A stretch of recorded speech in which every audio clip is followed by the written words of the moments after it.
लगता था कि रतन टाटा पूरे जीवन भर, हमारे जीवन भर, आने वाले जीवन में हमेशा रहेंगे,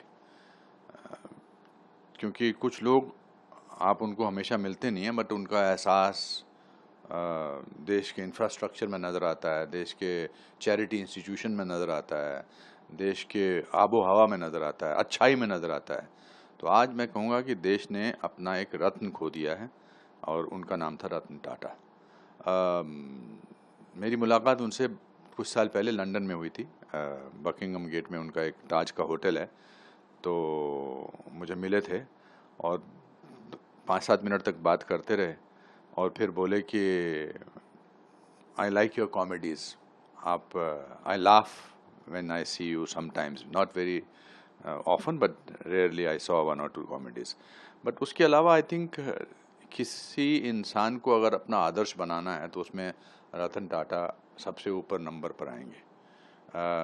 चाहे वो चैरिटी के नाम पर हो, चाहे वो गिविंग के नाम पर हो, चाहे वो प्रिंसिपल्स के नाम पे हो, चाहे वो अनुभवों के नाम पर हो, और किस तरह से क्वाइटली काम अच्छा करना चाहिए। इंडस्ट्रियलिस्ट तो नज़र ही नहीं आते थे। वो टाटा का इंडस्ट्रियलिस्ट होना ज़्यादा ध्यान में नहीं आता था, पर टाटा का गिवर, एक चैरिटेबल नेचर, वो हमेशा ध्यान में रहता था। हमारे यहाँ तो मुहावरा था ना कि अपने आप को टाटा पर समझता है क्या, तो ये वैसे टाटा हैं जिनको कभी टाटा करने का दिल नहीं करेगा। बट उनकी लेगेसी अच्छाई की, गुडनेस की, चैरिटी की, प्रिंसिपल्स की, ऑथेंटिसिटी की, आई थिंक हमारे लिए एक प्रेरणात्मक स्रोत रहेगी। और उनका नाम हमेशा भारत में नहीं बल्कि पूरे विश्व में रोशन रहेगा, because he is a symbol of goodness, he is a symbol of efficiency, he is a symbol of principles. So वो याद दिलाते रहते हैं कि ये इंसान जो है ऐसा, अगर मैं 10% भी बन सकूं तो मैं अपने आप को बहुत ही खुश नसीब समझूंगा।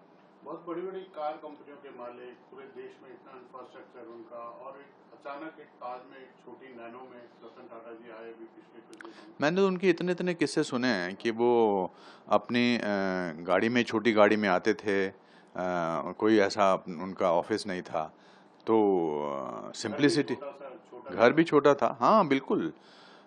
सिंप्लिसिटी का इससे बड़ा उदाहरण कहीं हो ही नहीं सकता है। अब मैं ये कहना चाहूँगा कि रतन टाटा जी ने अपनी अमीरी का एहसास तो हमें कराया ही नहीं, क्योंकि उन्होंने हम अपनी अमीरी का एहसास नहीं कराया, तो इसलिए हमें अपने छोटे होने का एहसास कभी नहीं हुआ।